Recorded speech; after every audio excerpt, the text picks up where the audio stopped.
Hello, everyone. Hello, hello, Lish House Music. Awesome. Welcome to the Great Star Theater. My name is Roger Pincombe. I'm your host here at the San Francisco AI Meetup. This is a monthly meetup we're doing every month to bring together a bunch of awesome builders and other people involved in the machine learning community. Specifically, people who built cool stuff, maybe at hackathons, side projects, weekend projects, that kind of stuff, and you're ready to take it to the next level. So I personally used to participate in tons of hackathons. I really love building things, and I know taking something from it's running on my laptop, local host, to launching it as a product people actually can use and investors can invest in, that's a huge step. So we're going to hear from a bunch of people at different parts of that process tonight. Some of these people just built things a couple weeks ago at a hackathon, and they launched it, and they're getting tons of interest. Some of these people are running startups that have existed for a while, and they're actively growing. So it's going to be a really cool combination of people, and I'm really excited to welcome you here. Just to give you a rundown of kind of how this is going to work, we're going to have 4 presentations. They're going to be about 5, 6, 7 minutes each. We're going to have some audience Q&A, so if you see something interesting and you have a question after their talk, we'll be doing a couple audience Q&A. I'll bring the microphone out to you. And then after the first 4 presentations, we're going to have a little bit of networking time. Again, this is a meetup. This is not just a sit in the audience and watch people. So there's a bunch of cool people here. I encourage you to talk to people, to make new friends, to find your next co-founder, to find your investor, to just find someone interesting in the field. I also wanted to mention, this is the Great Star Theater. We are a 98-year-old venue. I personally got a lease on this building a few years ago and renovated it. This has been kind of my passion project. I used to be in tech. I'm still in tech, but this has been a lot of fun. We host a lot of cool stuff here. A week from today, we're hosting the Money is Funny tech comedy pitch roast event. And basically, we're going to have a bunch of startup founders up here presenting their startups and then getting ripped into by VCs and comedians. Think Shark Tank style, but actual Bay Area local comedians. It's going to be hilarious. So we got flyers for that up in the front. I also wanted to thank 12 Labs, who has graciously sponsored this event, helped make this possible, so all the registration could be free, and we could have this wonderful venue, and everyone could join us here. So 12 Labs, they're going to come up and talk a bit later on about their awesome video understanding platform, but I just want to give them a shout out for being so helpful there. So without further ado, let's go ahead and get this started. Our first presenter is going to be David Zhang, showing off his Omni AutoGPT research bot. David, come on over.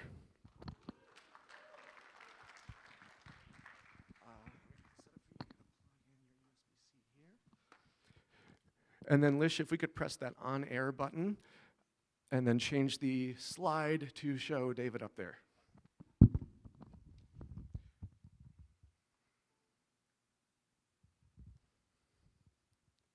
So again, we're going to press that on-air button on the Mac.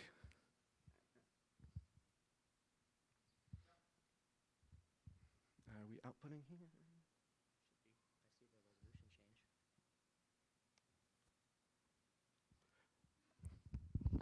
Never an event without technical difficulties. Are we getting his laptop output?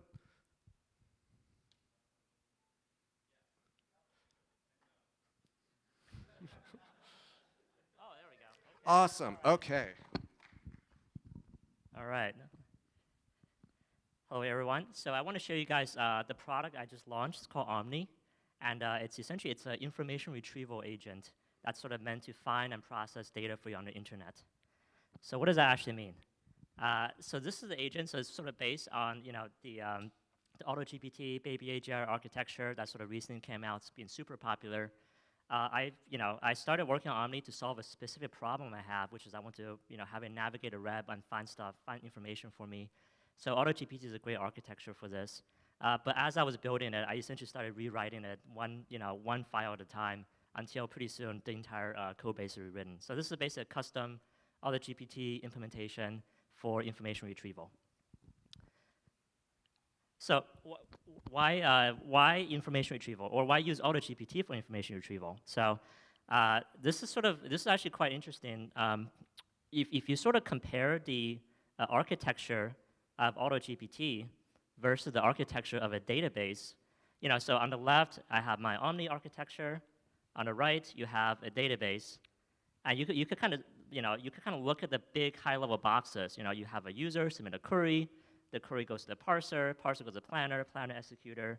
In AutoGPT, there's sort of this recursive process because the data you're finding is unstructured. And then after that, is sort of, the query outputs. This is actually the exact same sort of architecture that you will see in a normal database. I literally took this slide from some like MySQL's website or something.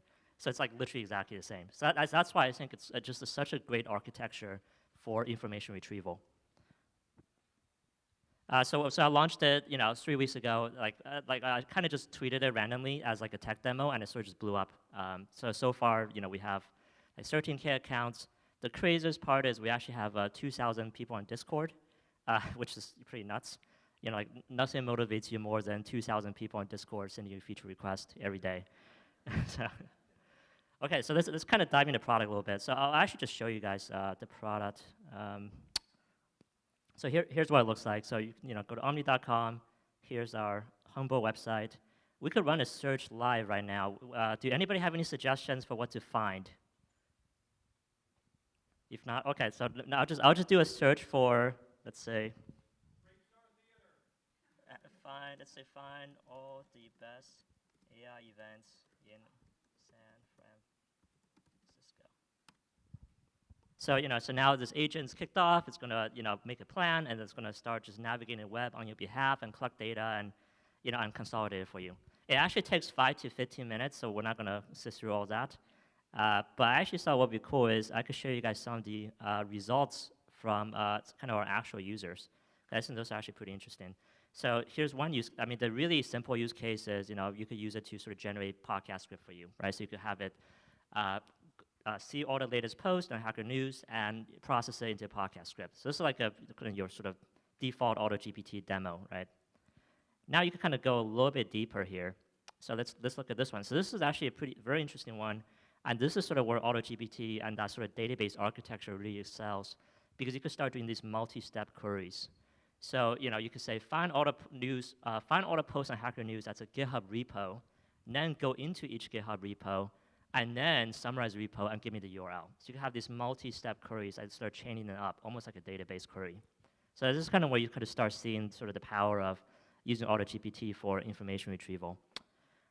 This is actually a very cool one. So this is just for another user. So he wants to find wind turbine for some random county in the UK. So you can kind of see how how AutoGPT actually or how Omni actually figured this out, and it actually started by looking at the average energy consumption of that exact county in the UK, and then figured out the wind conditions, and it used that to calculate what your energy consumption is and how much energy your wind turbine will actually produce, and use that to filter out the right turbine. So there's actually a little bit of critical thinking in here, right? It's able to sort of look up this one thing, which is all the turbines, and look up this other information, which is what's the power consumption of 8 households, and it's going to do like a database join to find you the right information. So this is actually where it starts getting really, really cool. I'll do one last one. So this one, maybe not as cool, but this is super useful, which is we have a lot of international users on our product. And there's actually a very cool use case here, which is that when an international user uses the product, it knows that they're asking a question that's only available on English web. So it actually automatically translates that to English. Find all the information on the English web, and then translate it back to Chinese in this case to present it back to the user. So this is actually super cool use case. I think probably simple technically, but it's actually providing a lot of value to users. Of course, you can't talk about AutoGPT without talking about all the interesting failure cases. What's cool about Omni is actually so here's some I think there's like one of those trick questions people post on Twitter. Like how big a gorilla you need to fling a car into space. And you look at ChatGPT or Bing or whatever, they'll just hallucinate some random answer. But for Omni, so this is kind of like maybe it's a failure case, but maybe it's a success. It actually just says I don't know. And I give it, it tried really hard and just said I don't know. And and the last, I'll end at the last one, which is that it can read PDFs. So here's a cool case where somebody asked it to read a PDF. It can't read it, And then, this is actually just some random info, but I actually tried really hard. I actually tried to find the same information that would be in the PDF because I know it's the title of the PDF. So I actually tried really hard to find the information. So this is also pretty cool because these agents are actually quite persistent, and they're, and they have a lot of good reasoning skills. So yeah, so that's the product. So far, lots of feedback, and it's a full company now. I'm hiring, and we're also raising money. So if you guys could contribute to either, please let me know. Thank you, David. We're going to take audience questions. I think we've got time for one, maybe two questions. Anyone have a question? I can come to you. Awesome. Okay, 1 second here. Raise your hand again. Someone. Okay, got you right up here. Tell us your name and your question. Hi, David. Bob Mackling. Great presentation. Thanks. Good luck. Thank you. you. You're off to a great start.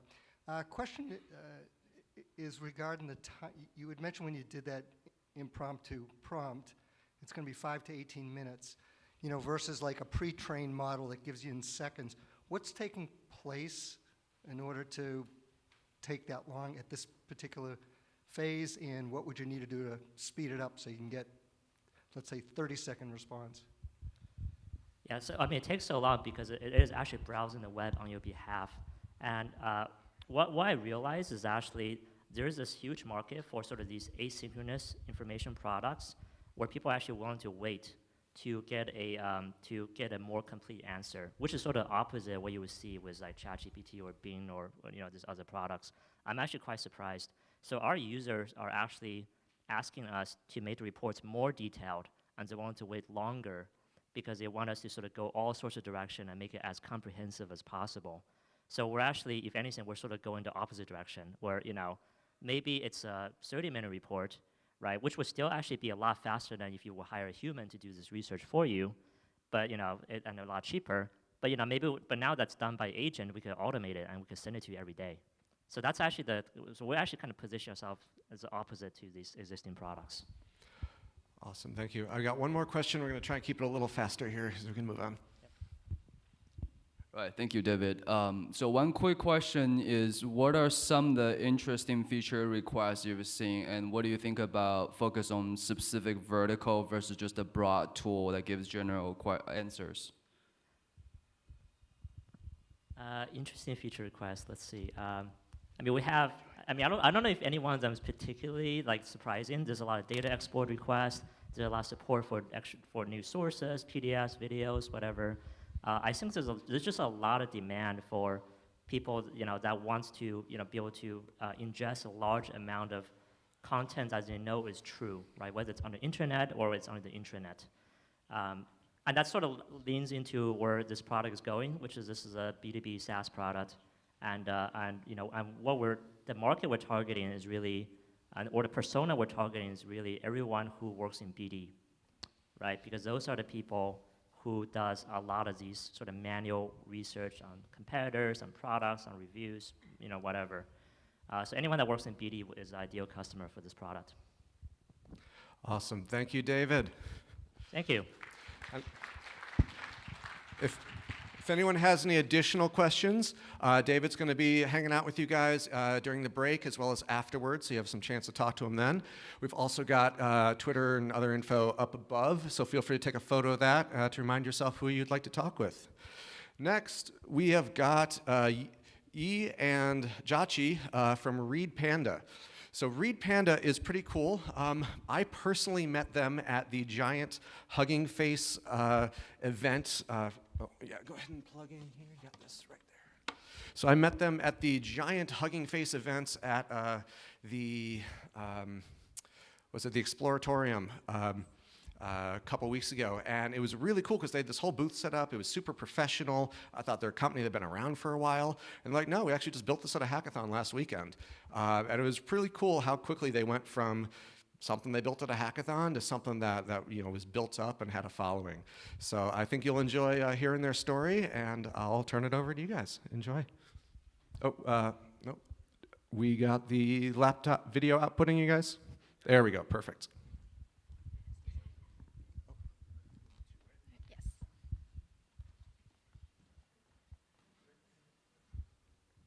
Hello. Hi, everyone. We are Read Panda. I'm Jackie, and this is E.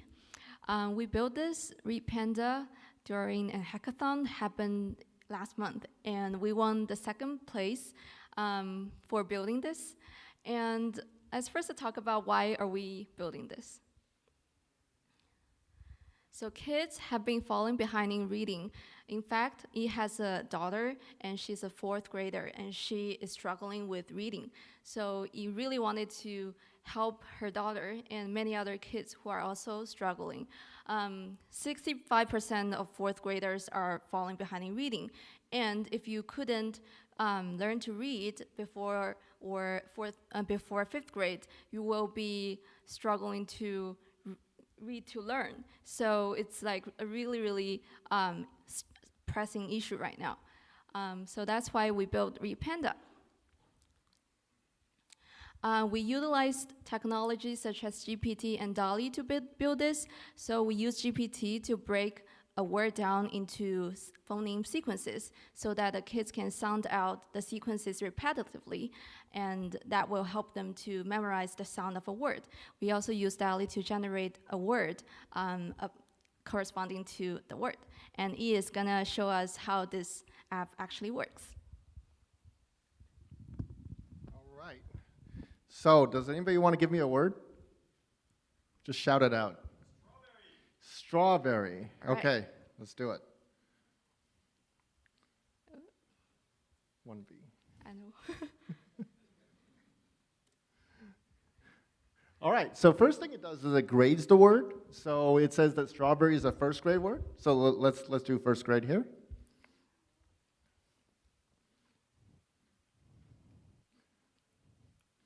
And then what it does is it breaks the word apart, right? So for students, it's really important to sound out the word. So a word like strawberry has different phoneme sequences. And the picture is taking forever. Okay. Oh, there we go. Okay. So if you're having trouble sounding out the word, the thing that helps the most is to practice and repeat. So let's try the stress sound here. Oh, we can actually hear the sound too if we click this. Yeah, Is if it working? our audio is working. Okay, it's not working. Okay. Okay, Well, never mind. it says strawberry. Yeah, just like that. Okay. So. Yeah, we can try again later. Okay.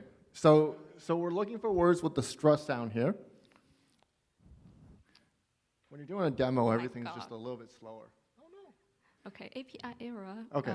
Let's try the bus sound instead.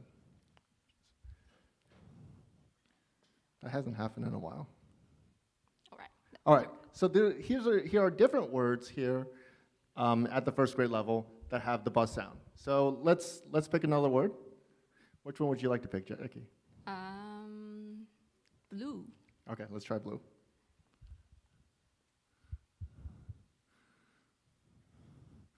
All right. So here it says, the E here is silent. It's telling the kid the E is silent. Let's see if the sound works now. Okay. Audio is still not working. Here, we're going to do this the old-fashioned way.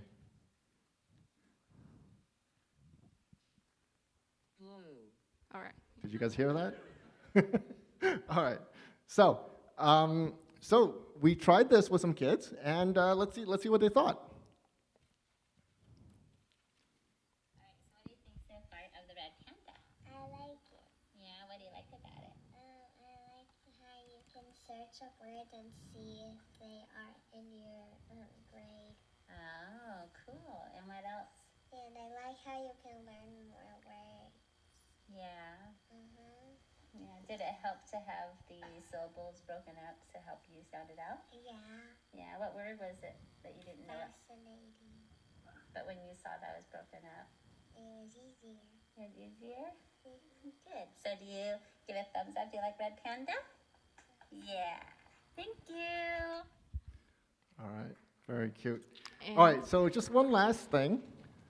Just you might have seen the Yoda here. So let's do another one. Let's do old. All right. first grade word. Okay, so just for today and tomorrow and maybe through the weekend until Disney's lawyers contact me, you can click the Yoda. So let's try that. Nope, not that one. Sorry. It's all right. Okay. You gotta click the Yoda, yeah, there you go. So you can talk to Yoda here. I'm not gonna do a Yoda voice, but we can ask Yoda some more questions. Let's say, how do you live so long?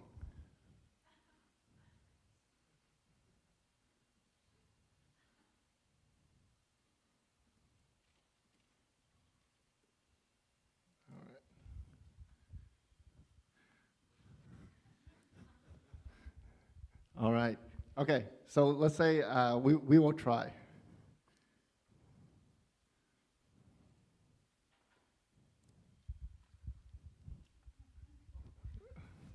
All right, so we're Panda. Thank you so much for coming to our presentation. And hopefully, come try it out, readpanda.org. Yes, and any questions? Awesome, thank you. Anyone have any questions? I see one right here in the front. Let me come up to you there. Maybe introduce yourself and then a question. Sure. My name's Davis. I'm coming from Latvia and starting a project called ecom.ai.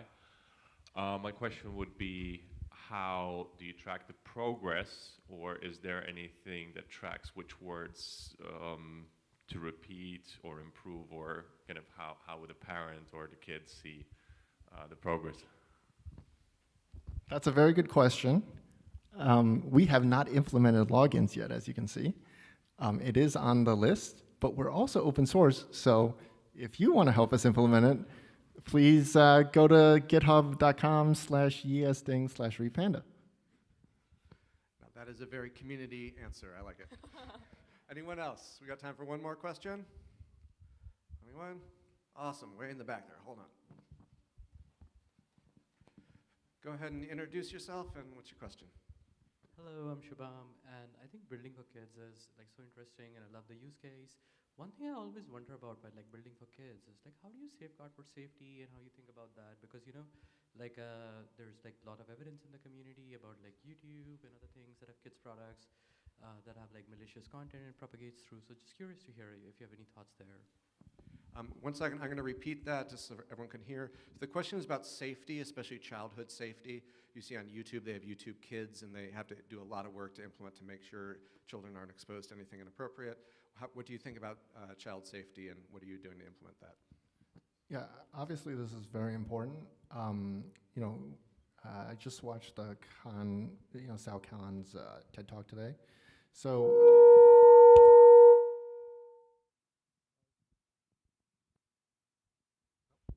Okay, so generally, the way people are doing it is they're putting some filters in the front and the back, some guardrails. So in particular, actually, a lot of people are using LLMs, things like GPT, to guardrail itself. So you have different prompts, some prompts that are actually used for safety-specific purposes. Yeah, so that's the way we would do it. Okay, awesome, thank you. And I just want to say that was entirely my fault. I didn't mute the microphone when I walked in front of the speaker. Sorry about that. Thank you guys, that was an awesome presentation. Again, this is Read Panda, and they'll be available to talk with during the break and afterwards. Thank you. Awesome. So next we have Amit Pate, CEO of Pento Pix. Amit is going to be talking about pentopix.com, text-to-video generative AI. Amit, you want to come on out?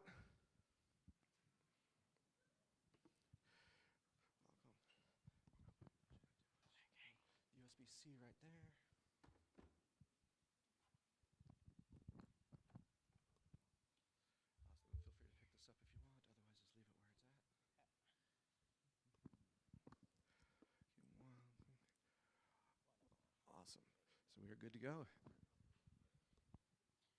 Okay, great. So since we are at a theater, let's talk about movies. Story has always been something magical. It inspires us, it gives us hope, it helps us move things. But stories or movies takes very long to produce. It's almost 13 years or 5 years. And the reason for that being, most of the time is spent on pre-production. Most of the budget is spent on script visualization. So much so that it's a $100 billion industry that relies on scripts which are being translated into pre-visualization, all the process done manually. So something that the directors or producers who are not so good in terms of sketching things out get the script and draws those sticky men.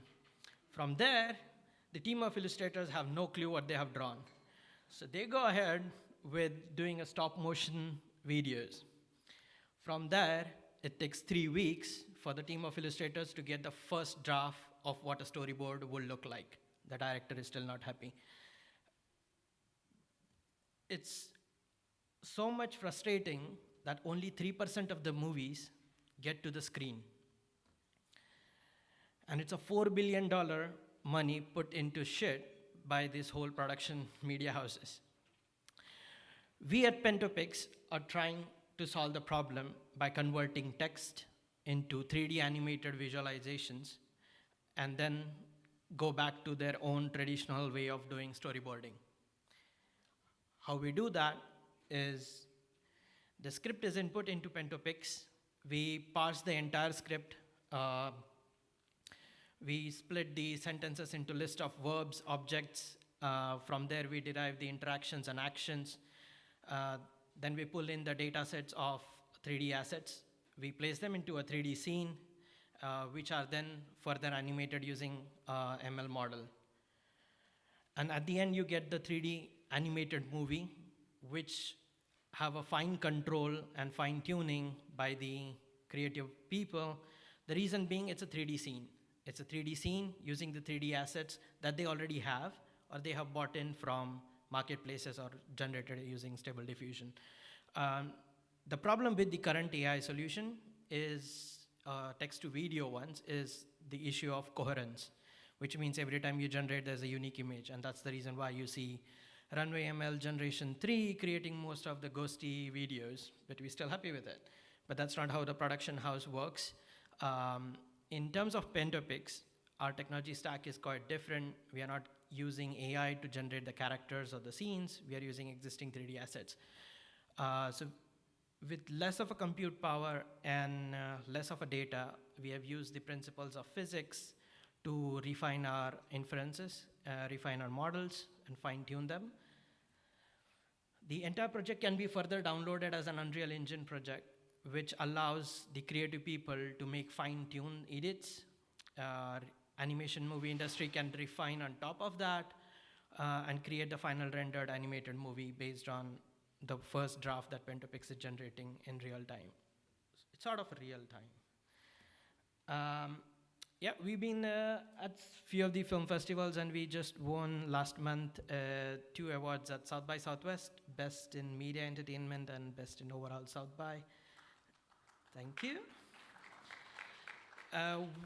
We are also doing a live demo in LA during the LA Tech Week in the second week of June. That's June 7th. So if anyone wants to join in, the whole tagline is we are trying to realize your Hollywood dream. So you can bring your Ready Player Me avatar, and we will turn that into a movie star in the script that's then generated, that's been brought from Universal Film Studios. A short demo of how things work. So this is a pre-rendered scene just for the demo purpose. But then on top, if I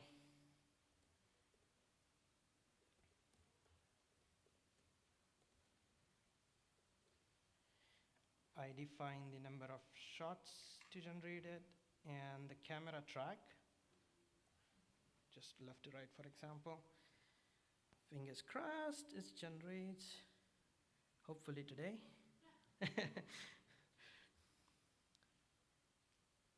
Ta-da! No. Come on. No, it didn't. So what we are doing here is that it's parsing that particular text, finding the assets into the asset library, placing them into the 3D scene. And that's what we are generating sort of the pre-visualization. Currently what you see is a low poly assets. That's only for the demo purpose and for low rendering power. But we are not constrained by the assets. So you can even import MetaHuman from Unreal Engine and have that rendered in. Just it takes days to do that. That's all. Thank you. Awesome. Thank you, Amit. Yeah, demos are always difficult when you're up on stage, but that was really cool. Do we have any questions? I see one back there in the back, so I'm going to head up there and make sure to.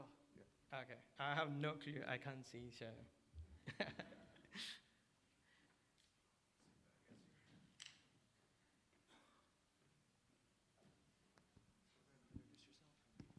Hey, my name is Alex. I'm from Crafty Apes. It's visual effects company. So I'm interested actually in temporary coherence. Can you give more details? How did you solve this? So in terms of the coherence issue, that does not arise at all with Pento Pix. The reason being we are not creating these 3D scenes or the characters using AI. We are using existing 3D assets.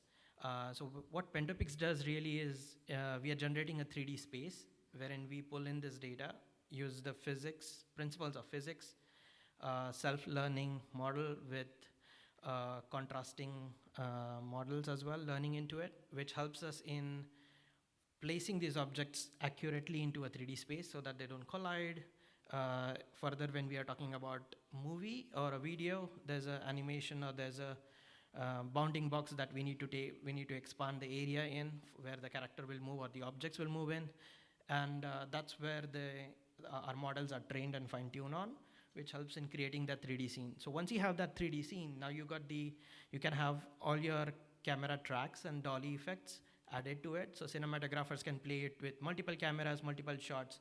Once they are finalized and agreed by the directors, that can go into the production.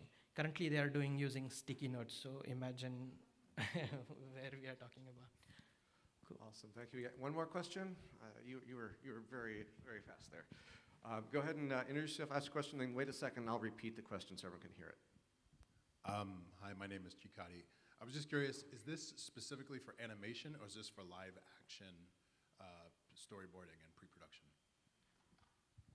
So again, just to repeat that, is this specifically for animation or can it work with live production storyboarding as well? Yeah, so it works with both. It's live action as well as animation. What we are not promising or sort of over-promising that we are creating a movie from a script.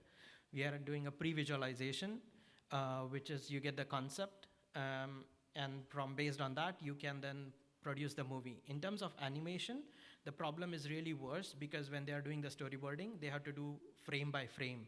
So for a movie which takes 3 years, 8 to 9 million budget, they spend 1.5 years in just storyboarding. With Pento Pix, we are currently working on a scale where it shortens down to just 3 months. And that's where you can use in live action as well as animation, but the animation people are more happy. Cool. Awesome, thank you. Thank you. That was really cool. Awesome, so next up, I mentioned that 12 Labs has generously agreed to help sponsor this event, a really cool video understanding machine learning platform. They have been around for a little while. They are a successful, well-funded startup, but they started just like everything else as a seed, as an idea. So here to tell you how they went from idea to successful company is co-founder of 12 Labs, So-Young Lee. So-Young, you want to come on out?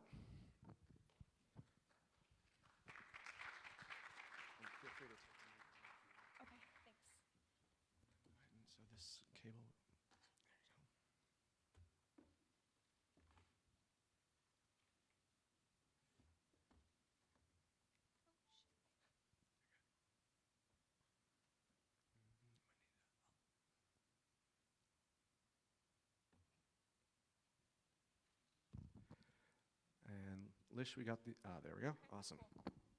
Awesome. Hey everyone, I'm So-Young, one of the co-founders at 12 Labs. Super excited to be sponsoring today's event. So 12 Labs is a startup building foundation models for multimodal video understanding. So we build large visual language models that can understand context within video and enable downstream tasks such as semantic video search and classification. In more researchy terms, we're solving the video language alignment problem. Our product is a suite of APIs that developers can use to implement these understanding capabilities into their product. So before I dive into the demo, I'll share just a little bit about how we got started and why we're solving the problem we're solving. So we started the company in 2021 with 5 co-founders. The technical co-founders, the other 4, met in the Cyber Command as deep learning scientists, solving some retrieval and threat detection problems. And upon being discharged, we came together and founded 12 Labs with the mission of making video as easy as text. So this is a bagel shop where we literally started the company. Early when we just started, we had a smaller model. It was our baby model that we had trained on free AWS credit that was given to us by Techstars Seattle, which was an accelerator program that we were going through at the time. And we burned through that 100K in free compute pretty quickly. So on the left is our earlier architecture, and on the right is our baby demo, literal baby demo. It's our baby nephew. But it, with our baby model, we wanted to see, we had a pretty cool demo, but we wanted to actually see how it stacked up against the research and the models that were being built by larger companies and research organizations. And so our team entered the ICCV Value Challenge, which stands for Video and Language Understanding Evaluation. And there we were able to compare against Microsoft's state-of-the-art baseline model, as well as some pretty large organizations' research arms. And I guess basically we just wanted to see if our baby was special and whether it was worth building a company around.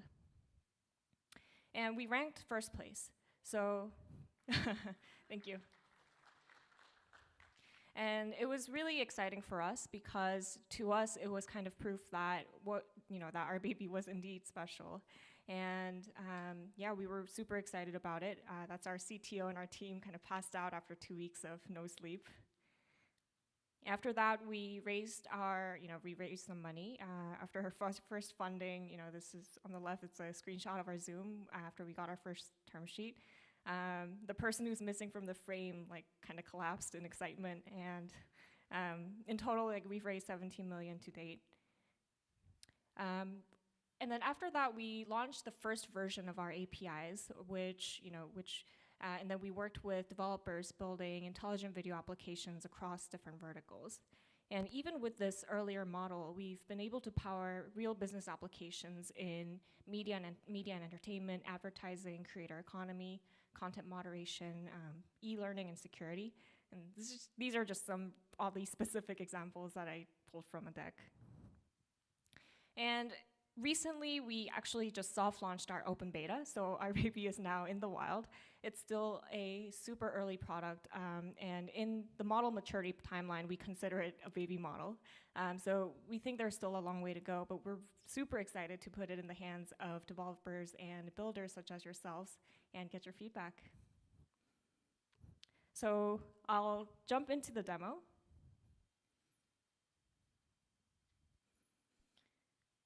And this is our API playground. So it's built on top of our APIs, and you can pretty much index your videos and do the same task that you can through the API without having to code.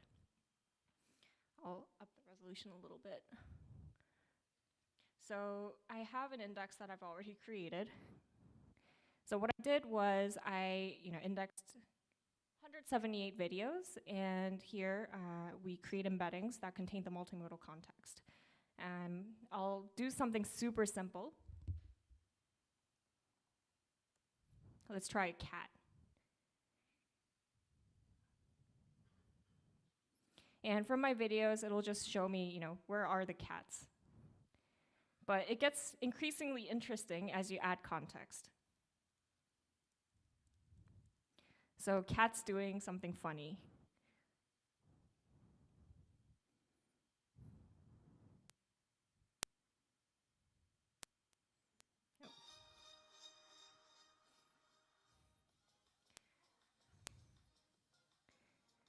the actual output that we give is the start and end timestamp and the video ID and the confidence score so that developers can put that into their application or power some of their use cases. And I'll go through some of more interesting queries like a snowboarder jumping off a Red Bull helicopter.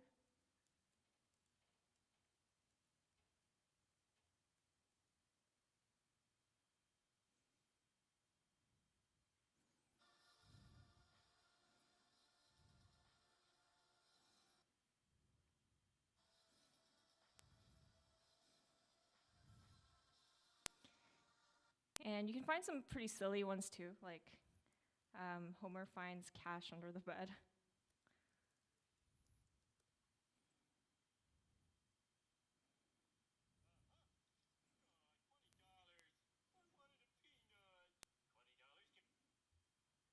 But you can also power some more serious ones too, like let's try drone shot of a police car chasing a motorcycle.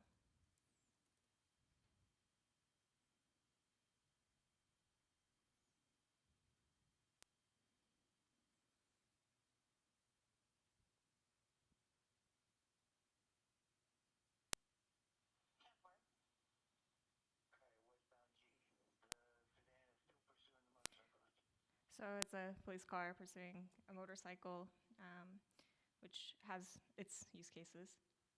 And lastly, in the spirit of Star Wars Day, I wanted to finish off with this.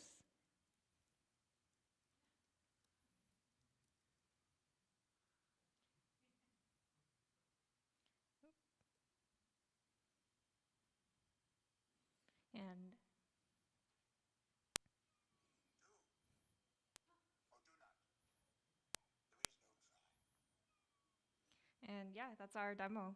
You can do classification, semantic search, and we'll be coming out with the fine tunes so that you can fine tune our pre-trained model for very specific domains.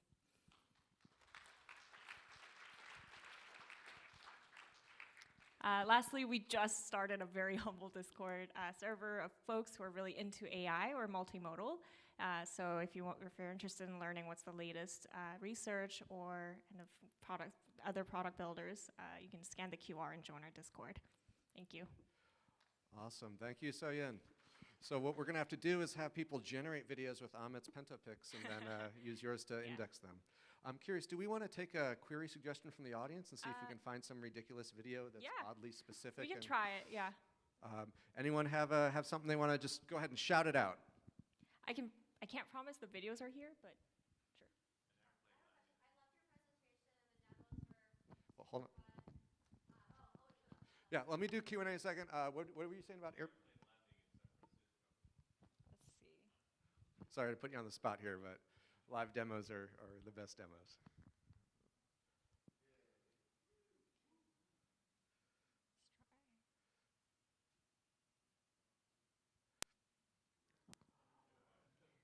Well, there we go. Cool. Now I found another one, so it's cool. Thank you.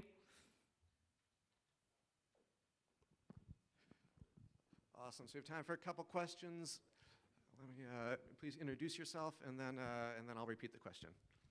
Hi, Sojun. I'm Elizabeth Swaney. I really enjoyed your presentation. I'm a stunt performer for film, so I think this will be super helpful in that industry to help stunt performers perform stunts safely and find examples. Another thing I do, I run a tech pitch for a comedy show that I'd love to invite you to present at. Early stage founders like yourself present in front of a panel of half comedians and half investors. And we have our show exactly 1 week from now at this theater. So I think you'd be an awesome fit. So let's chat after the show if you're interested in next week's show or a future show. And really looking forward to the success of 12 Labs and seeing what you all do. Yeah, sounds good. Thank you. Let's chat after. Awesome. Any questions for saying about 12 Labs, how it's implemented? I got one right over there. Awesome.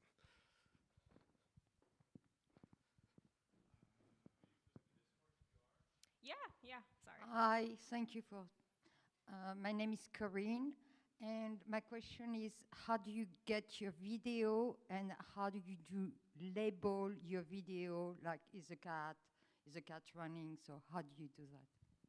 Yeah, that's a really good question. So The video itself, there's two parts. In terms of actually powering use cases in production, our customers and users can index their own videos and then make it searchable. In terms of training, we actually collect, so I mentioned our latest model is Marengo 2.5, which has been trained on 100 million video text pairs and is a couple billion parameters in size. We've also collected a couple 100 million video text pairs. We do this by using open source data sets as well as collecting video text on the internet.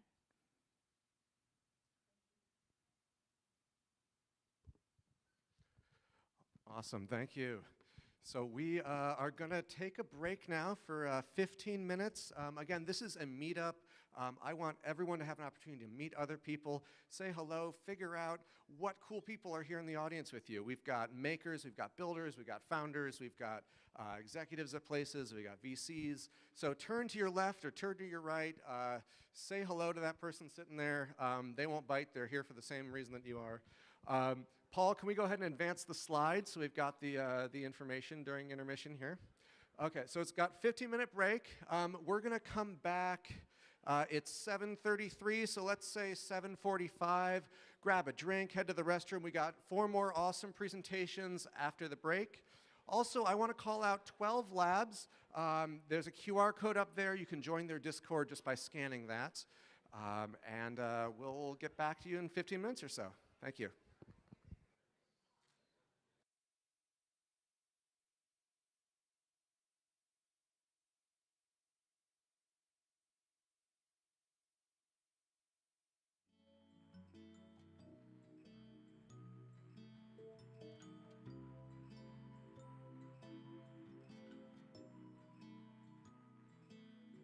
Was it loneliness that brought you here? Broken and weak. Was it tiredness that made you sleep? Have you lost your will to speak? Was the earth spinning round? Were you falling through the ground? Hello, hello. Hey, I forgot to mention we have a smoking outdoor patio hangout area just to the side here. So if you want to hang out outside where it's a little lighter, that's an area you can hang out as well. From these chains, I need to change my way. Heal these broken wings. I need to fly far away, far away.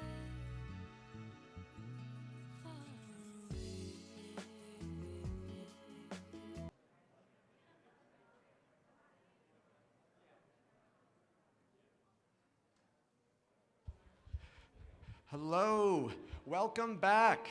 I hope you all enjoyed the first half. Before we get started for the second half here, we're going to actually, instead of jumping straight into another presenter, hey everyone, I really appreciate that you're all making new friends and talking to people, but let's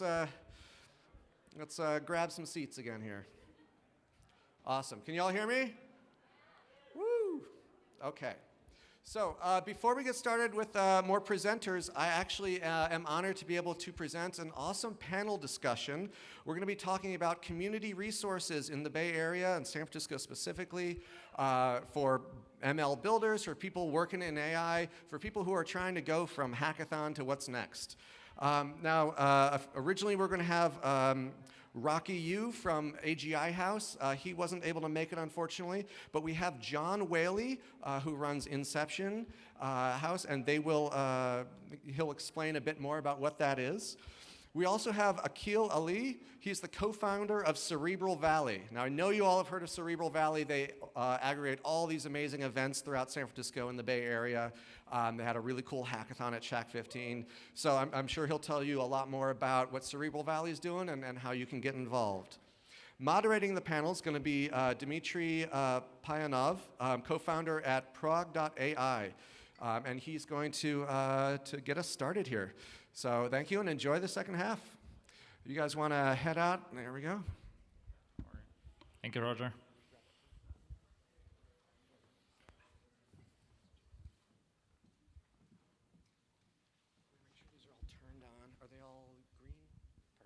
Hello. Hey. Hey, everyone. Good evening. It's a great place to be, Great Star Theater. And today we're going to be hosting a panel on community resources in the Bay Area. My name is Dimitri.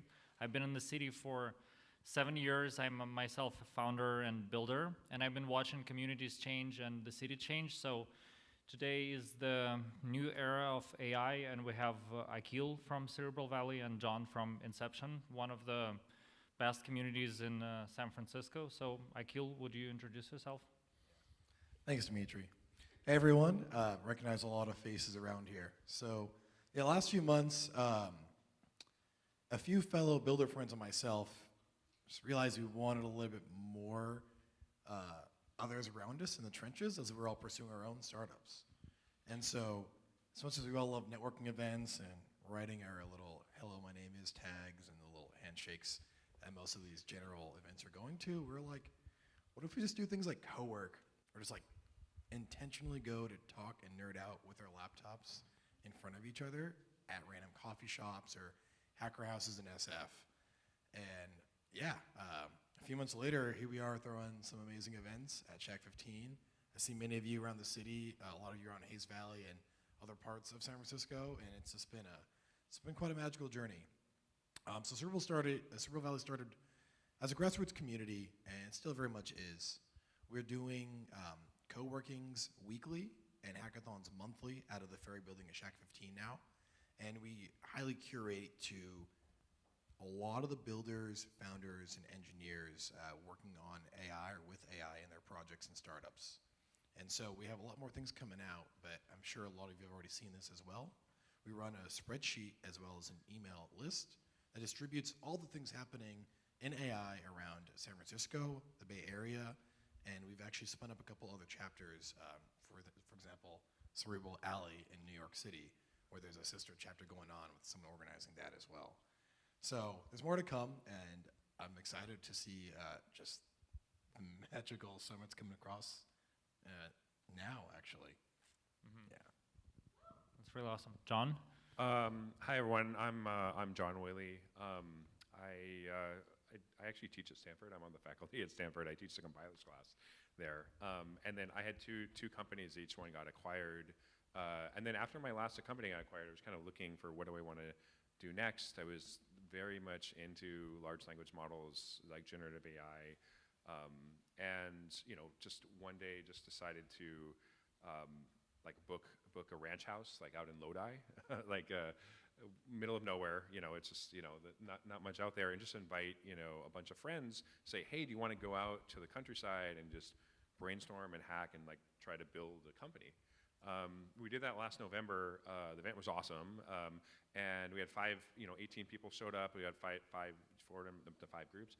All 5 of them end up actually forming real companies, like they're in real startups. And this was really interesting because there's a lot of things like, hey, why don't you join YC or Techstars or those type of things? Those things are all for profit. They're like try to take your equity. We decided to organize as a nonprofit. So we're a 501c3 nonprofit. We don't take any equity in the companies. We just focus entirely on quality and quality founders. And it's very much a builder energy, builder vibe. So like we run these retreat events, like these combination retreat hackathon events where people show up and they meet each other for their first time, and within 72 hours you're on stage pitching to a room full of VCs of your newly formed companies. And so the amazing thing is because there's just so many amazing people in the Bay Area, and we've been able to curate like a really great community.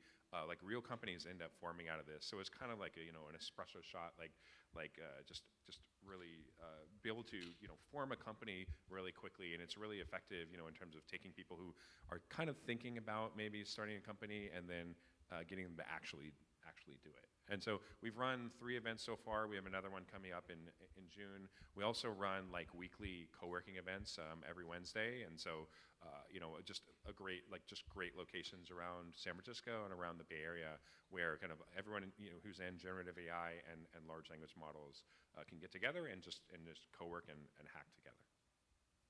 That's really amazing. I have a question for both of you. What are the people in your community? Are those mostly engineers or founders, or and how do you join the community? Yeah, so for me, it's primarily founders. A lot of folks are coming from an engineering background, some experience, or currently working full time and supposed to be working from home or something. I think to join, it's pretty straightforward. We usually just curate to folks who clearly are just working on projects regardless of you're at an event or not. We like to see that you've been pushing this out. You're building in public, for example. You're vocal on Twitter.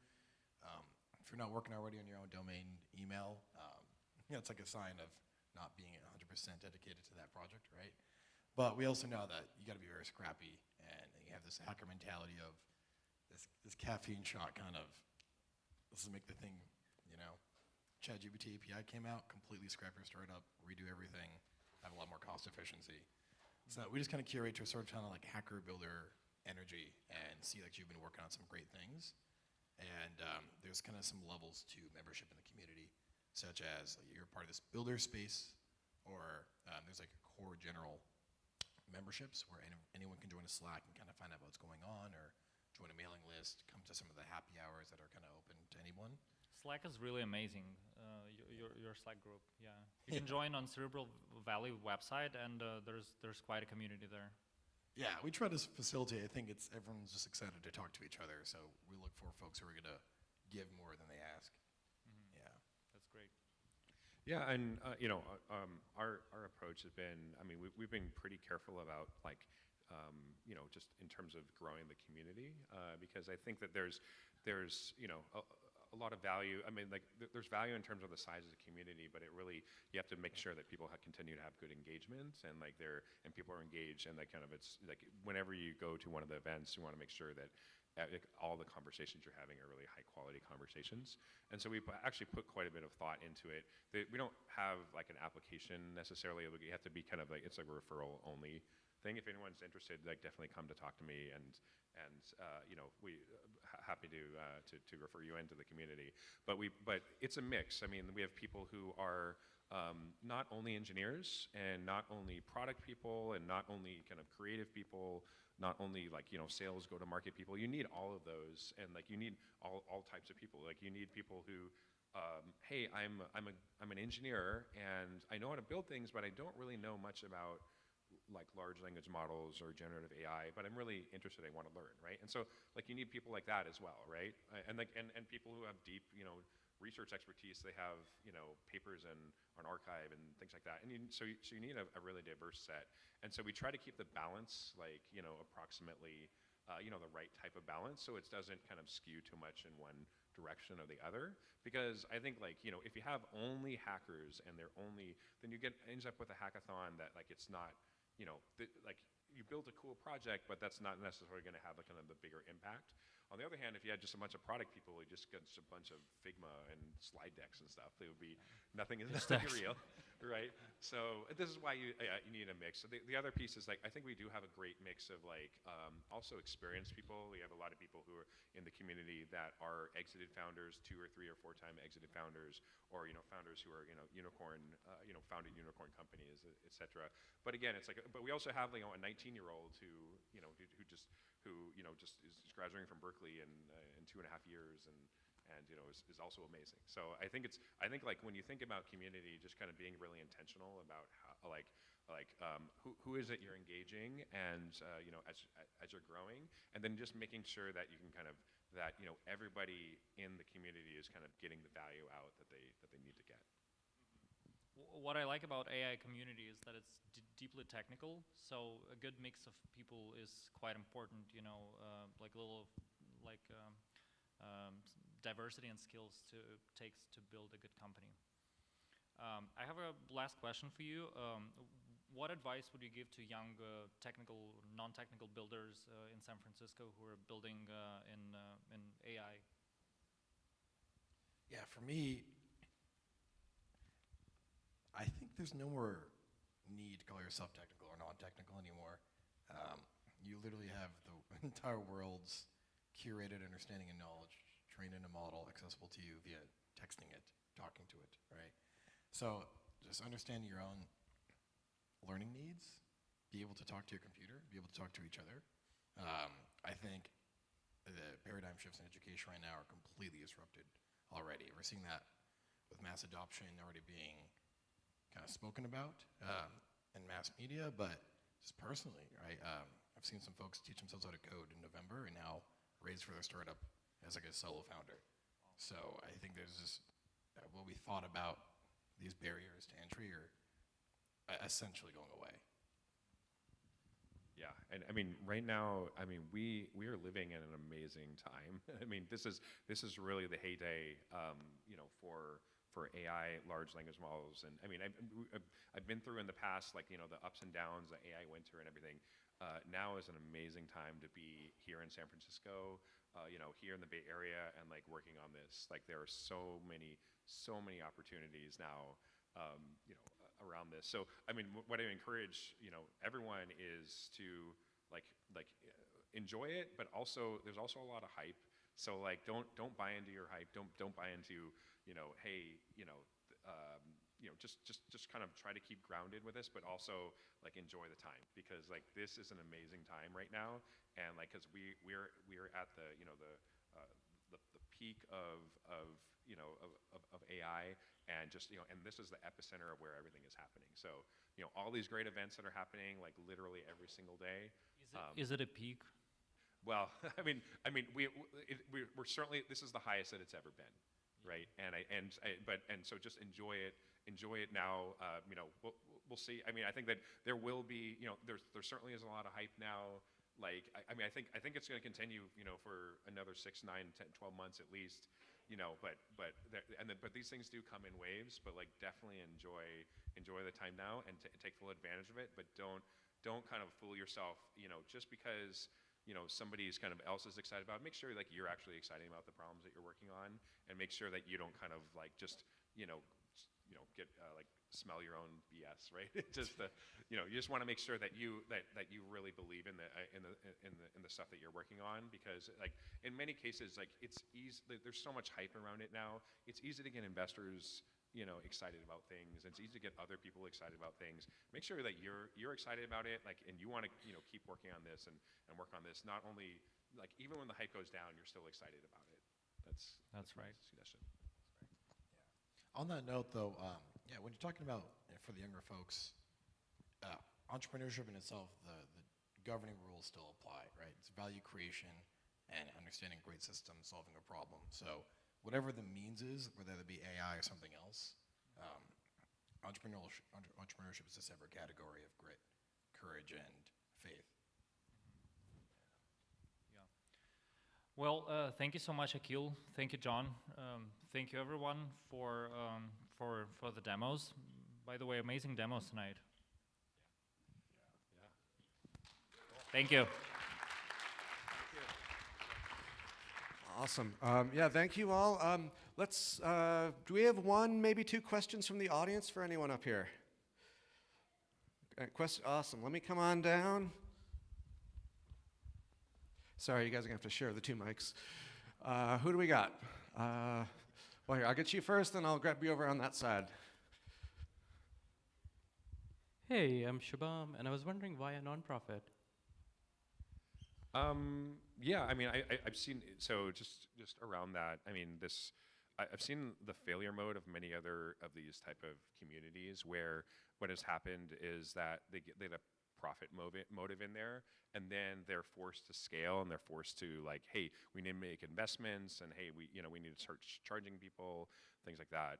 And I saw this happen, you know, and it's, you know, to me, it's really sad to see, you know, I mean, things like YC or others. I mean, On Deck isn't what it used to be, and others, like, it's just because there's a profit motive in there. And so this is why, like, we just wanted to avoid that altogether. and just say, you know what, systematically, this is a founder community. This is by founders for founders. And we don't want a situation where a VC will come in or an investor will come in and say, hey, you guys need to scale this. You guys need to replicate this 3,000 times over in all these different cities. And so we just to avoid that kind of failure mode, because what happens is once the bar starts to drop, and then once you start to scale, and then you no longer have standards and the bar starts to drop, then that kind of starts this inevitable decline, whereas you lose that kind of the magic of the communities. When we run the events, the events we run are 15 people, and so that's intentional, because so everybody can kind of really get to meet and really get to know the other people at the event, in the community. We also run some kind of a few larger events as well, but a lot of the stuff we've been doing is not hey, let's have a 5,000 person event, but this is let's just try to build a community around just smaller, kind of more carefully curated events, and kind of keep the quality bar high. That's really the rationale behind it. And I think it's really, really hard to make money on community and on events. As you know, it's just it's a really tough business to be in. And so this is why it's you know what, let's not even go there. Let's just make this. And so we're literally a 501c3, and we just have, we get donations and sponsorships to pay for some of our events, but just hopefully by removing the profit motive there, we can kind of keep, keep having quality events over time. Awesome, thank you. We got one more question. We're going to try and keep this a little more succinct. So we're running a little behind, but that's really good insight there. Thank you. Yeah, so my question is, what are you doing personally, and what do you think companies should do to make this space more diverse? Because I know I've gone to a lot of events like this and seen the lack of diversity. We see that in large learning models and just throughout artificial intelligence. So yeah, my question is what do you do personally, and what can companies do to change that? Cool. Yeah, so Cerebral Valley actually has a Women in AI group. I think it's a few hundred strong. CC Gong is here somewhere in the audience, as are. So she's a leader for the Women in AI group. So I think it's a really important issue that's just widely across every single community. It's a thing across society as a whole. What I do personally is just try to stay as educated, as informed as possible, and aware and inclusive of it. And I think it's what I try to do best as a community builder type. Making sure everyone's voices and opinions are heard. We have a lot of folks who are ESL or English as a second, not a second or third, even a third language. So just try to make sure that everyone's heard, everyone's participating, and everyone feels like they're getting something out of showing up and having the courage to be here. Yeah, I mean, this is a very important piece, especially because if you look at a lot of what's happening in artificial intelligence today and machine learning, I mean, it has wide societal impacts, and if we don't have kind of the right representation there, then it's going to lead to problems down the road, as we already see around bias in models and things like that. This is that's something that we're kind of think about a lot. If we, when we run these inception events, the goal there is that the companies that are formed there, the relationships and the partnerships that are formed there, these will be the leading companies, 3 and 4 and 5 years down the road. And so that's why I care a lot about having the right type of representation at our events, where they, because if we have great, women founders and underrepresented minorities and others, if they are founding companies, the next great set of companies now, that's exactly where we want to be. The other thing I'll say about this is that the strongest communities, they're the ones that are the most diverse, and they kind of incorporate the most different types of viewpoints. It's whenever you have any type of monoculture, it's it leads to all sorts of problems. It's just it's like a gene pool for your DNA. What's the DNA in your gene pool, right? And if you're a monoculture, then it's all the same DNA. Guess what? It's you have a lot of inbreeding, a lot of just things leading to become more and more extreme, and then all traits get accentuated, positive traits and negative traits, and then you end up with these blind spots in the community where it's you know, just kind of go completely off the rails, right? And so this is why I think it's like super important to have, especially kind of in you know, representation in these communities where there's a lot more you know, where there's kind of an eye towards diversity and eye towards like getting kind of you know, a diverse set and different viewpoints within the community. Awesome. Thank you all. I really appreciate you being here. Dimitri, is there any closing remarks? I just wanted to say on the subject of diversity that Silicon Valley is quite, like, it's not a secret that it's pretty male dominant, and it always was because of the, like, I don't know, problems with education and yeah, mostly with education and, you know, inequality. But on the good side, since I moved here 7 years ago, I've never seen so many immigrants anywhere else in my life, and Silicon Valley is pretty diverse in terms of having immigrants from all over the world come into San Francisco and building their dreams and their companies. Awesome. Well, thank you again, everyone here. We got Dimitri, Akil, and John, and they will be available during the mingling networking session afterwards. So grab them and ask them any questions you might have, and maybe see if you want to be part of their community. Give me just a second while we set up for the next events. I also wanted to touch on what you brought up in terms of diversity. We have open presentation slots. I just launched the June event. If you know anyone, especially anyone with a more diverse background that has something cool they would like to share and make sure that we get a broad perspective, please encourage them to sign up to presents. It's sfaimeetup.com/June. I'm going to be doing 10 presenter slots, same format as today, and I'd love to have a diverse set of presenters. So please spread the word, and let's make that happen. Give us just 1 second while we get everything set up here.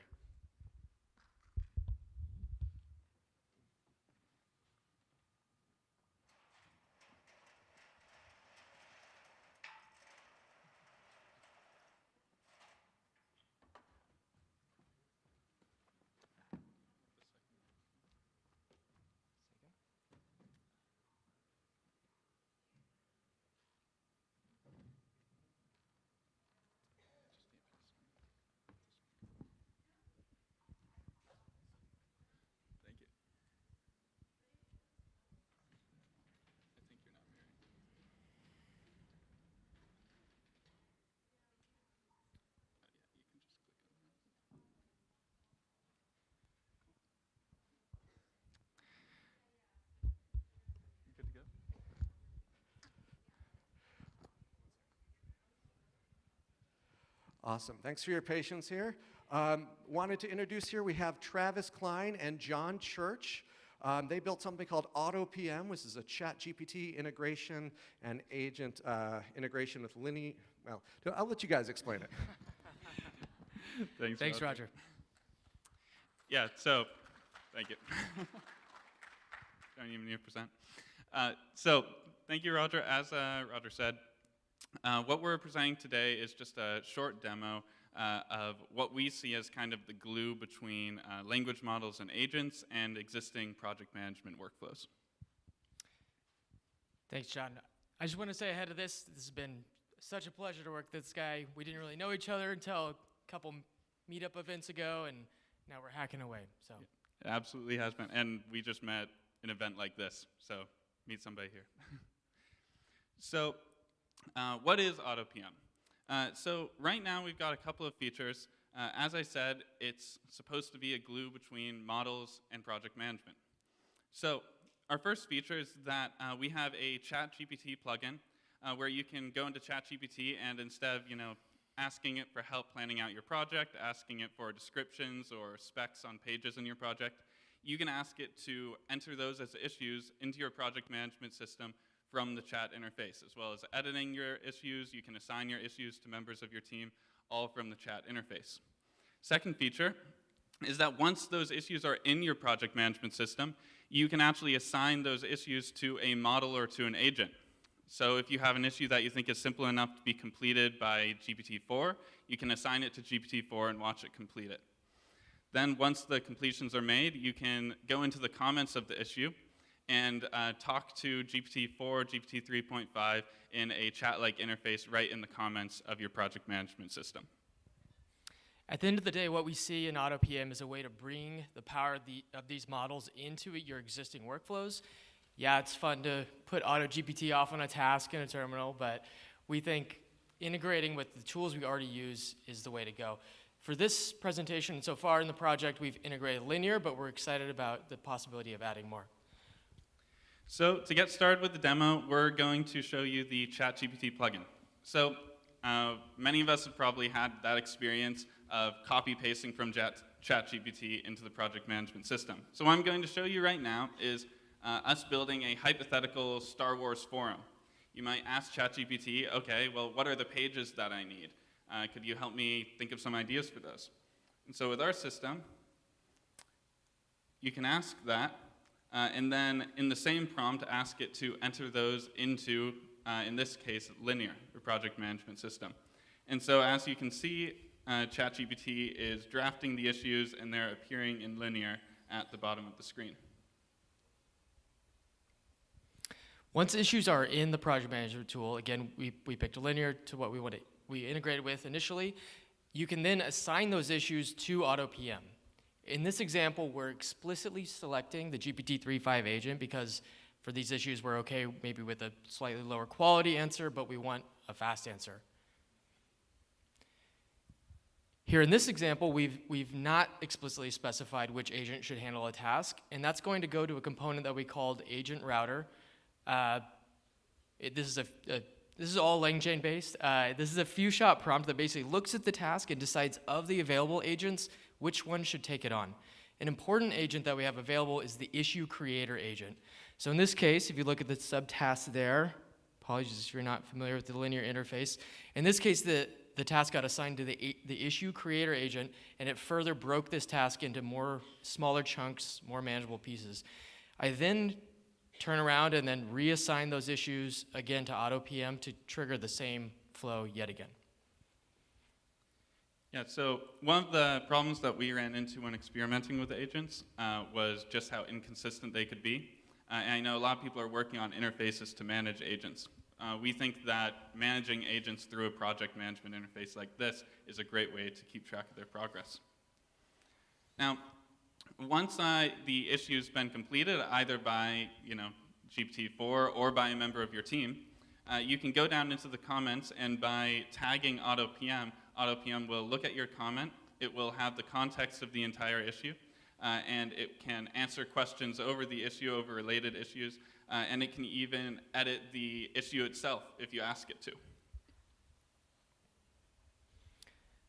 So this is a little grainy here, but this is a high level on how we built AutoPM. The thing to emphasize here is that we made it very easy to add additional agents, and that initial routing layer is going to select the most appropriate one given a particular task.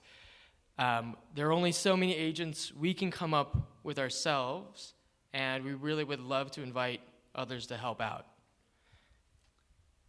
Yeah, so we've just open sourced this project.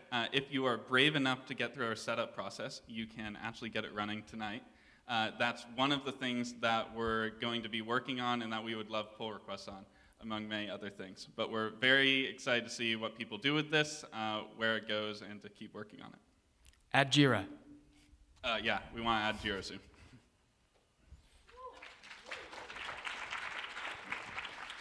I think we have a few minutes for a question or two, if anyone wants to. Yeah, that was awesome. Thank you.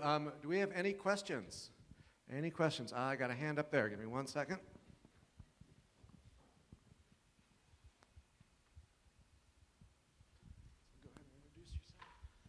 Hi, my name is Ola. Are there any instances where you could actually put on a task where you could have both an agent and a human being sort of pick it up? Because like we all know, one of the best places, I'm a software engineer, and sometimes I'm trying to draft something and I have Copilot sort of do the initial draft first, and I sort of go in. So do you have something like that where maybe you could get like a GPT-4 to sort of start the project and maybe hand it off to somebody to sort of complete the parts of it that GPT-4 can't? Yeah, there's a component that, there's several things we chose not to demo in the interest of time. We have one component that's actually the issue evaluator that determines whether or not work done on an issue should represent whether or not it should be considered complete or not. But similarly, we really love the idea of describing the capabilities of the human actors in the system and potentially assigning work back, like assigning work to a human either after a start has been done, a start has been completed on a task. We haven't explored this enough yet, but that conversational flow that John showed, we think is a great spot where if a model needs a little more input from you to complete some task, you could have a back and forth and answer questions it has. Yeah, and just to add on to that, if you don't trust our model to choose the right agent, the right person to do the task, in this example, you can actually see we're adding a tag called agent:GPT 3.5, and so that specifies which agent or model is going to do the task. So you could, make a task with some subtasks and assign some of those to models, some of them to humans, or assign them to models and then later to humans once the model's taken a first pass. Awesome. Do we have one more question? Anyone? Awesome. Well, that must have been a very clear demo. People know exactly what it is, and they're excited. So great. Well, thank you all. Thanks, everybody. Thank you. Awesome. We got 2 demos left. I hope you're enjoying it so far. Next up, we're going to have Jonas Mueller, Chief Scientist and Co-founder at Cleanlab. Come on up, Jonas.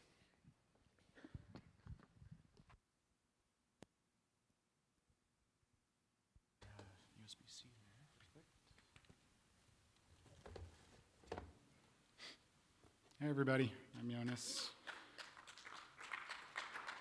Sweet. Screen. I'm a co-founder of a company called Cleanlab, and we work in the space of data-centric AI, building software tools for this. And so I unfortunately don't have as many flashy applications to show, because what we build is very general purpose technology that helps data scientists build better models. And so if you're not really familiar with data-centric AI, it's been this big movement spearheaded by Andrew Ng, amongst others, to really get back to the roots of focusing on the data that is powering all the models available today.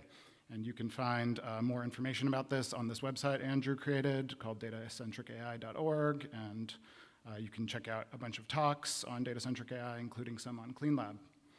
And so what we offer, first of all, is an open source library that is basically the most popular library for data-centric AI today and used by thousands of data scientists at companies all over the world to fix up their data sets.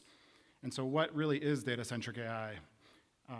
What it is it's the idea, well, it actually means a lot of things to different people, but for us, it's the idea that normally you would just take your data as a data scientist, you would manually fix it up somehow, you would get your initial machine learning model trained, and then you would go straight into trying to improve this model using techniques like training with different loss functions, hyperparameter tuning, different architectures.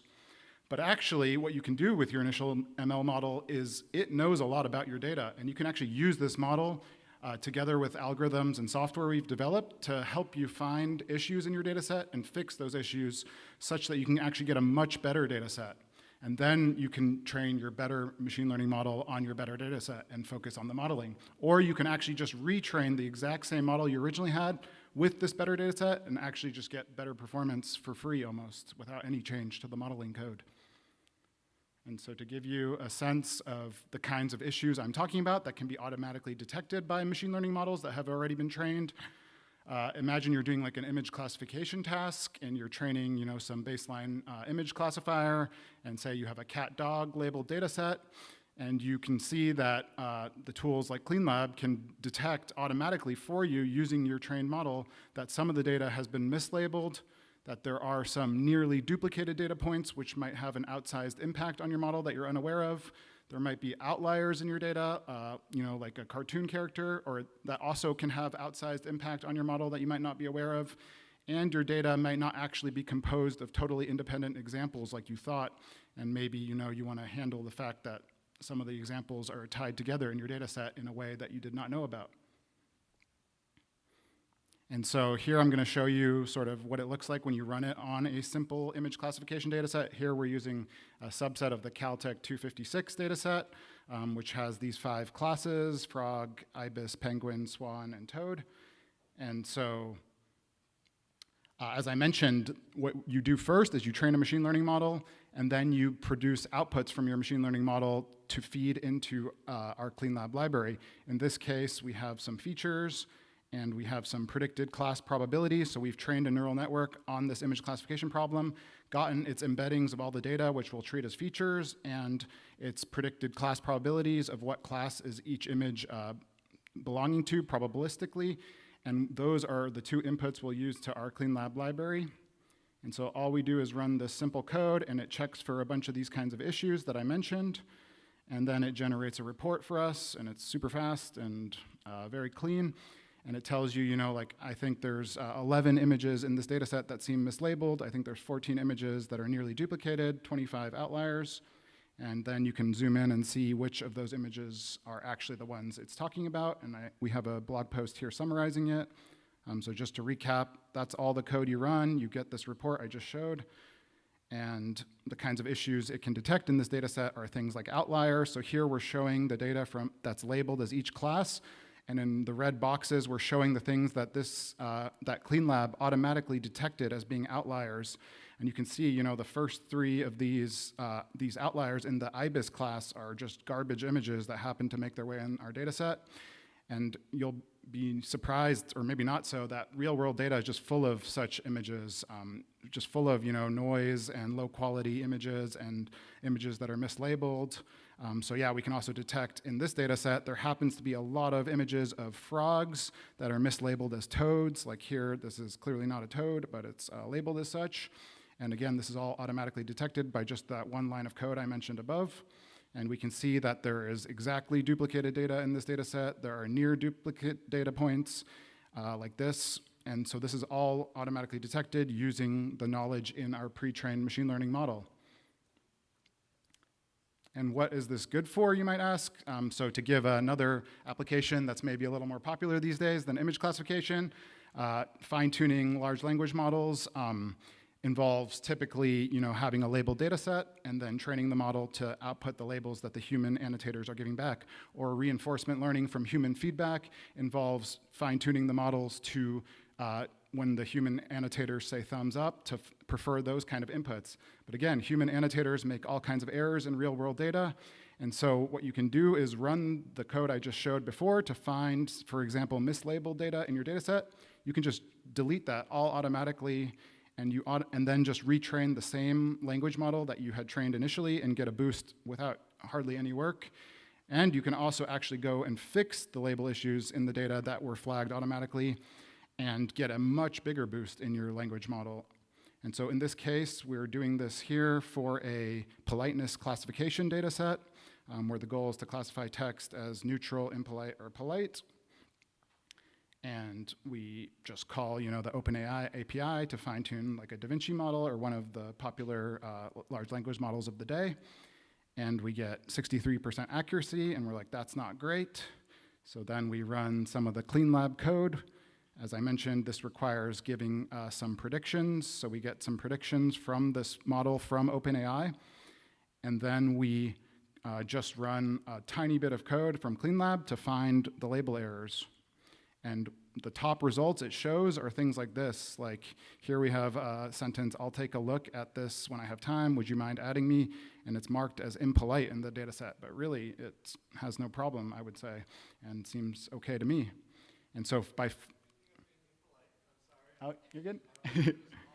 Any closing remarks before we ask any questions here? Yeah, so my closing remark would just be use software and automation to find and fix issues in your data set. We also have a SaaS platform that, while I mentioned the open source allows you to use any machine learning model to find and fix issues, our SaaS platform does all the modeling for you in a no-code solution and allows you to fix your data set with a really nice interface together with that. Awesome, thank you, Jonas. Awesome. Do we have any questions about Cleanlab? Awesome, I see a few hands up here. I'm gonna grab someone who hasn't asked a question yet, though. On the left, I think I saw someone. No? Okay, well, I guess I'll, oh, here, let me get you here. Hi, wonderful work. I just had a question about like your primary strategy for, like, obviously it's open source, I can go read the source, but like what's your primary strategy for determining whether the label might be incorrect? Yeah, so we've actually been doing a lot of research on this for many years. And roughly speaking, if you're familiar with like calibration of machine learning models, we do a form of calibration to decide when we should really trust the model over the data, because that's essentially what we were doing here. And that has to account for the model's propensity to over or under predict certain classes. And so we have a bunch of research you can go look up. We've been working on a bunch of these algorithms for a long time, but roughly speaking, they're all doing a form of calibration to decide when the model is so reliable on images of this sort that say we should just trust it over the data itself. Awesome, thank you. We got one more question here. Hi, my name's Ola again. Nice demo. But what about situations where you're actually generating fake data because you may not necessarily have data that sort of fits in, especially in the fine-tuning use case? I'm sure you've sort of seen like research papers where people actually generate some kind of fake data from ChatGPT. But the problem is, I could probably look at 100 data points, but if I want to generate 52,000 different types of sequences, how do I sort of use your tool to be able to figure out if that sort of data augmentation makes sense? Yeah, so you can use our tool to find things like outliers in the generated data, but things like duplicates or label issues are less common in synthetic data. And actually the problem typically is that synthetic data is too clean. So I'd almost go the reverse direction, and you would run a tool like Cleanlab on your deployment data to find the issues in your deployment data that just really aren't represented at all in your synthetic data. That's really a big issue when you're trying to train models purely from synthetic data. Awesome, thank you. And if you have any more questions, Jonas will be here after the next presentation. We're going to have kind of an open networking session, so you can ask him some additional questions there. Thank you. Thank you. Okay, our final presenter. I saved something exciting for last. We've got Pritika Mehta, founder of Butternut AI. Pritika, you want to come on out? So, if you're in the tech industry, I'm sure as soon as you start talking to some non-tech friends, maybe your family friends, people that find out, oh, you work with computers. Can you help me with my website? I certainly got that all the time growing up in suburban Georgia. So I'm pretty excited for Pritika to talk about Butternut AI, which designs your website for you automatically. Thank you. Thank you for the kind introduction. Hello, everyone. Can you hear me? Perfect. So I'm Pritika. I'm the founder of Butternut AI, and Butternut AI is a generative AI platform where you can build your website in under 20 seconds. Don't believe me? Want to try it? Let's go. So what would you like to name your business? Come on, somebody. Sorry?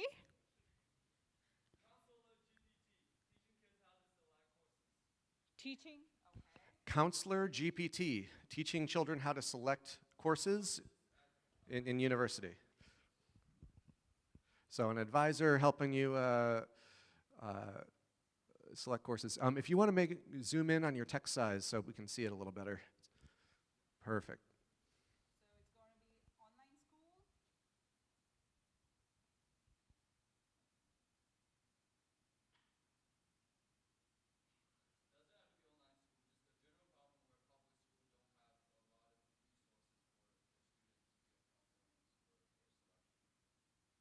Can you come again? I'm sorry, I'm unable to.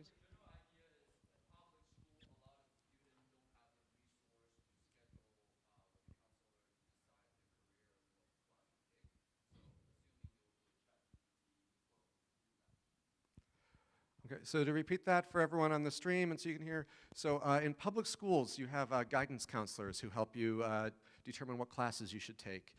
So this would be an automatic guidance counselor.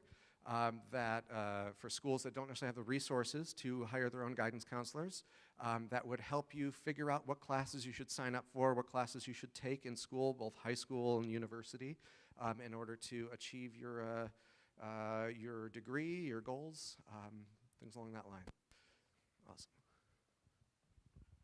Okay, so shall we go ahead? Woo! So at Butternut AI, you just put in your business name and you add a few relevant keywords and abracadabra. Let's see what it comes up with. I am also super excited to see. So come on, it's building, creating your website. Shall we do some dance?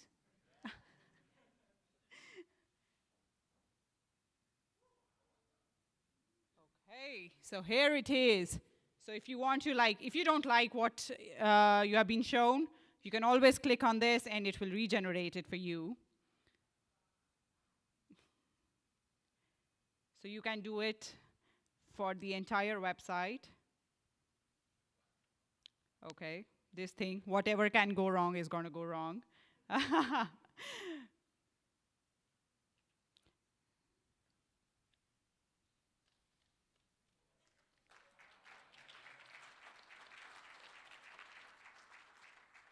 Sorry, I don't know why the scroll is not working.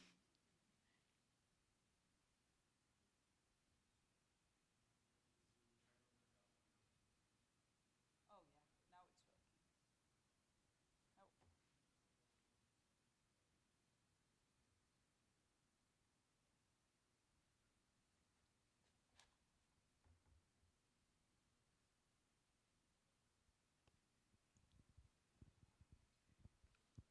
One second, this. We've gone ahead and zoomed in so you guys can see it better, and that seems like it's confused it a bit. Demos are always fun to be doing things live, but it's so much more exciting to have it actually generating it live rather than a canned demo, so thanks for your patience. Just give me one more moment. I think, yeah, the Zoom thing kind of screwed it up.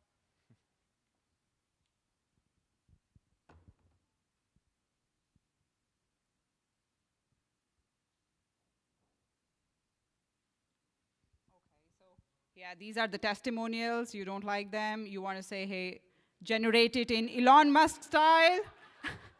So, you know, in the next version, you'll be able to put that up as well. And these are some of the questions, frequently asked questions. And then definitely it picks up, you know, where your location and everything. So this is Butternut AI. Let's go back. So why did I even think of building it? Simple. Because it is frustrating to build your own website. Even in 2023, it's such a frustrating and a daunting task to build your website. And existing platforms like Wix and Webflow, you either need to have some basic coding knowledge or you hire a developer for customization. I have seen my own friends spending $5,000 to $10,000 just to get a simple website made. That's crazy. It's super time consuming and expensive. So here's the solution, and that's Butternut AI. So no need to drag and drop, because drag and drop is not made for browsers, and you don't need to spend hours writing the perfect copy or finding the right images, because Butternut can do it for you. So now you can build your website in seconds instead of weeks, and you can take your business live in just a matter of seconds. And my laptop is hating it, I don't know.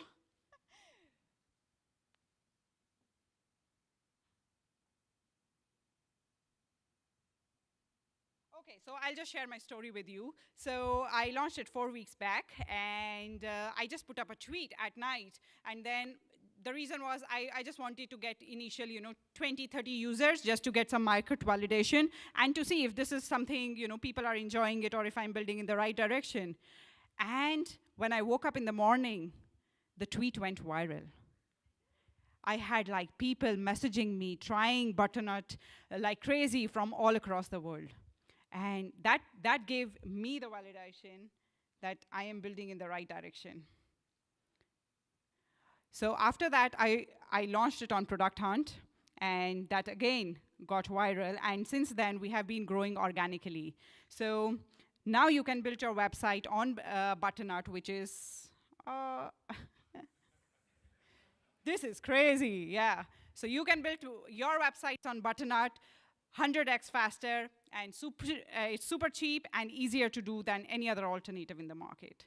So this is my, you can see the tweet on the center. That's what I put it up, and people have been trying since then. So, and we have been growing organically since we launched. So we launched on Product Hunt, and we were ranked in top products of the day, and it was the #1 best of artificial intelligence trending product of the day. So what I enjoyed was not only people were using it, even their kids were building websites on Butternut. So it was like they were playing a game and they were testing and trying different websites they could build.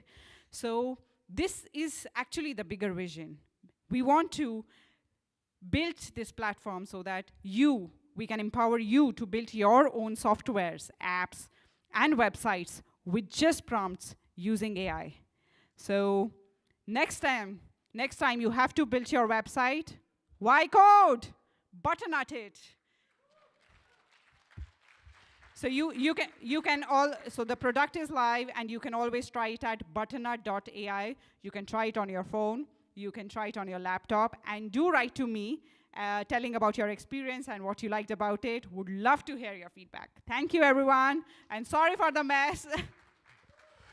Thank you, Pritika. That was a very compelling demo, even with all the demo gods trying to get in your way. It was pretty awesome. So who has questions here? I see a few up in the back already. And remember, right after this, we're going to have networking sessions, so you have plenty of opportunities to ask her additional questions. But let me get you right here. Great demo, love the product, definitely going to use it. Problem is I'm super lazy, so now my next question is, do you handle deployment? Is the newsletter set up with something I can just plug in straight away? I don't want to even deal with that. So yes, we are launching the next version in which you'll be able to set up your own newsletter, and you really don't need to write a lot. You'll be able to give prompts, and then your audience will be hearing from you with that automated newsletter. So don't worry, if you're lazy, I'm lazier than you. That's why, I don't want to spend hours doing this, and that's why Butternut AI. And to reiterate the question, since in case everyone didn't hear, he was asking, can it do automated deployments? So it can create it, but can it push it to my server for me? So for that, initially, you'll be hosting it on our own servers, but yes, some months down the line, we'll be giving that option as well. Awesome. Let's get one more question. Someone that hasn't asked a question yet. There we go. Let me bring it over to you there. Go ahead and introduce yourself. Hi, it's Fuang. Really enjoyed the product presentation. One question for you. I know you guys launches pretty recently, but in terms of product roadmap, do you think you come up with more integration, CRM and marketing automation, all that jazz? Yeah, sure. So we just launched 4 weeks back, and down the line, the roadmap is we are going to give you more features to edit it, and just talk to our software just like you talk to a developer, and you can build any sort of website, be it e-commerce website or be it a landing page. And then next year we want to get into apps so that you can launch your apps in seconds.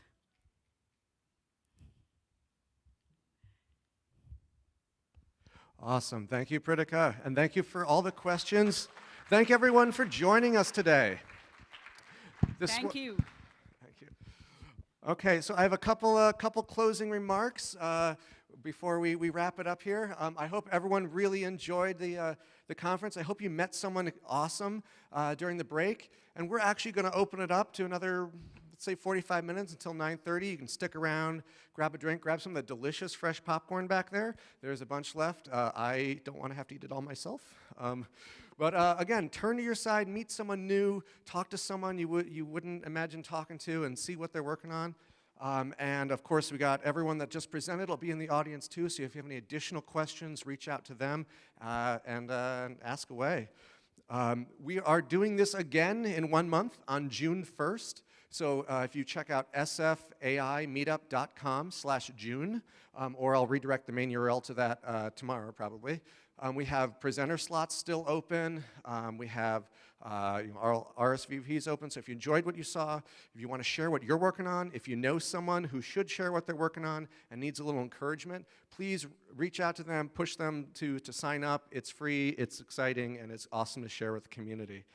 On a related note, in 1 week, May 11th, we are hosting Money is Funny. You heard her shout out earlier. It is a tech pitch event where startup founders come up and pitch their startups. However, it is, in addition to Shark Tank style VCs, there's also going to be a bunch of local Bay Area comedians who are just going to rip them to shreds and roast them, and it's going to be hilarious. So it's going to be kind of the best combination of a stand-up comedy show and a tech pitch event. Tickets are very reasonable. It's 1 week right here. It's called Money is Funny. Check us out on greatstartheater.org or search for it. You'll find it. It's like their 12th event, and I'm really excited that they're coming here to the Great Star. It's going to be a ton of fun. What's that? Money is Funny. Yeah, that's the one.